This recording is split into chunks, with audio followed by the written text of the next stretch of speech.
Horrid Henry is the main protagonist of the show, and disorder and animosity are even expected here. Yet, an interesting change of events takes place when rabid Rebecca is established as his babysitter, and there Henry has no other choice but to oppose an ill-tempered and abusive woman who becomes even relentless in punishing him for going against her rules. Say driving a nail through a colored rosin board top, just for encroaching on her territory. And you're the one known as Rabid Rebecca. And I'm the one known as Perfect Peter. And I know we're all going to have a good time. Good's good. I like good. I expect good. I demand good. All these traits, particularly controlling behavior, complete lack of sensitivity, and constantly exhibiting signs of abuse, serve Rebecca well for playing the part of a villain rather than a nanny. She relies on a tough approach, focusing on discipline when babysitting. Not to mention her actions cause the children to rebel, and she is even involved in a helpless and reckless performance. In this video, we discuss why Rebecca's character is sick for the job, how Rebecca is inciting anarchy, and why her comeuppance is justified. Are we clear? That's lucky. I'm really good at being good, but it'll be difficult for you. Yeah, this is going to be tough. Rebecca, who is appropriately referred to as Rabid Rebecca, is a perfect example of a vengeful babysitter. Right from her introduction, she takes over as the authority figure, making a nuisance of herself, barking what she expects and heading a disciplinary squad, ensuring every set rule is followed to the letter, even if such rules are utterly unrealistic. It may be seen that Rebecca's attitude to putting children up for adoption is based on the lack of understanding as to what it means to foster or raise them. Childcare entails commanding the children, while at the same time a caring and compassionate person with children should be able to work on the principle of trust. Delicious, malevolent mutant! Hey! I was watching Mutant Max! Rebecca is authoritarian, which is something that Horrid Henry is quite adept at dealing with as revolts against authority. Nevertheless, her imperious behavior gives the complication a new dimension, which makes Henry even more rebellious. Instead, they worsen the situation every time. Would you care for some refreshments? Popcorn! I hate popcorn! Oh, sorry, my mistake. I should have checked first. Rebecca seeks to power up on Henry. She only ends up making him worsen his behavior. This dynamic creates a toxic feedback loop. The more the character Rebecca becomes strict to the children, the more calm the character Henry becomes rebellious against her. For instance, while reading, Rebecca seeks to discipline her child and enforce strict rules of conduct, such as bedtime, or try to determine their activities.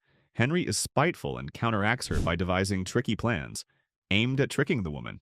While his actions are playful, they are not completely without a reason for being. As for Rebecca, her inability to change a thing or listen to the children makes her an improper authority figure. And leaving no other option for wiggle room, Henry rebels for the sake of asserting himself.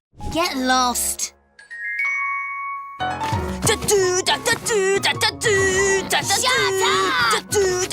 you're doing it all wrong. It's more of a cha-cha-cha than a do-do-do-da. Get out of my way! This conflict simply shows a major weakness in Rebecca's personality. It also becomes apparent that Mary lacks an ability to empathize with her superior at work, or actually to change her behavior at all, or even to understand the children she is supposed to supervise. This is because a good babysitter needs to know how to ensure that conflicts are resolved in the course of carrying out his or her work, since childcare can be full of many complexities. Rebecca is an entirely different story. She increases control to a degree that she becomes lonely and, at the end, out of control. Another bad trait of the protagonist of the article, Rebecca, is the complete absence of empathy. Instead of trying to gain their friendship with Henry and Peter, she uses threats and manipulations to get her rules obeyed. Okay, if you don't like that, how about Tiddlywinks? We're playing hide and seek. You both hide, and if I find you, you'll be wishing I hadn't. Patsy, I'm hiding in the cupboard under the stairs.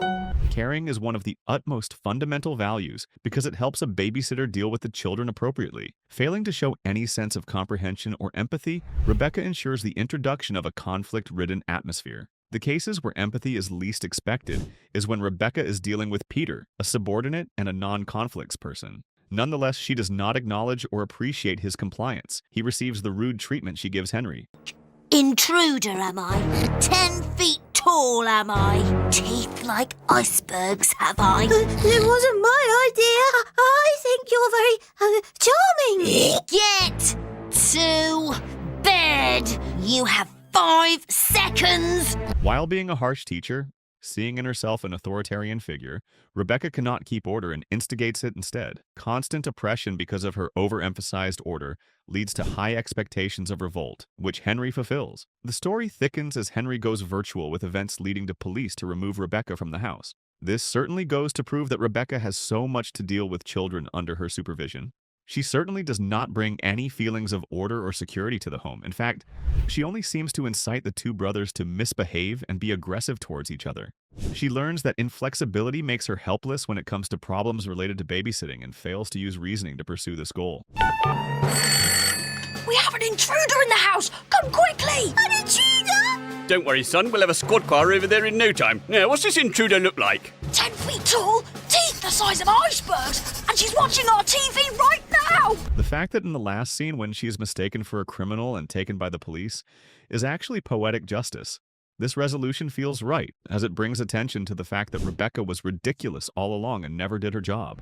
Her dismissal from the house simply parallels the rejection of her tyrant approach to caring for them, all in a way that reminds the audience that good mothering is more than becoming authoritarian over one's kids.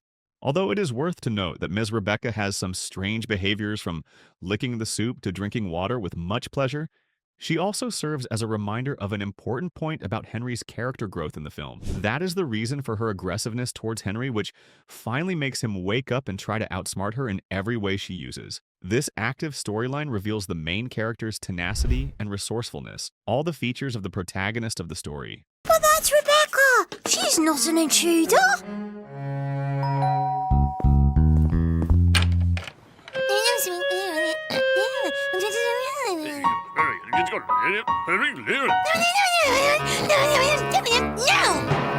Nevertheless, the fact that she had those imperfections is not an excuse for Rebecca. Her inability to create a favorable environment becomes the nemesis of her authority, making her unable to accomplish her tasks as a babysitter. The story also brings to light that discipline alone can help in the caregiving process, thus threatening the viewers to put on more scrutiny, the qualities of a good caregiver. Don't keep them. Let me out! Let me out right now! Freedom! Polish's ending of the story when police arrest Rebecca is a fitting ending that resolves the conflict. Her departure from the house illustrates that those methods are not acceptable and love and understanding should come to the baby's raising. This result feels justice served because Rebecca behaves like an aspiring antagonist throughout the storyline to deserve her comeuppance. If the police thought Rebecca was the intruder and took her away, does that mean I win hide and seek? No, you most definitely haven't won hide and seek. Comedy of her removal also adds more strength to the sense of justice. The fact that Rebecca can also end up being locked inside her house as a jokester, mistook her for a thief, makes the ending not only amusing, but very philosophical. This use of comedy within the story serves to deliver the message, while also providing commentary on the limitations of traditional caregiving. No, I'm not! Because no one tells Henry what to do! This is our house! We have rights! We will not be bullied! We will stand up to the oppressor! We will gain our freedom! As depicted by Horrid Henry, I believe that the worst babysitter ever is Rebecca. She is not a rightful person to be a caregiver because she treats the children in her care with authoritarian views, has no sympathy with them, and can never build any rapport with them. 2, 3, 4, 5! Don't even think of moving from that bed, or you'll be sorry you were born! Earlier in the story, her extreme image as a seductress and a shrew is used as the comedic payoff to the plot of this story, while also giving an indictment of oppressive strains of child-rearing. The shortcomings depicted in the story limit Rebecca's successes to a subheading, while training the audience's attention on the nature of caregiving as empathic, understanding, and adaptive, and asking viewers to consider what it means to be a good babysitter.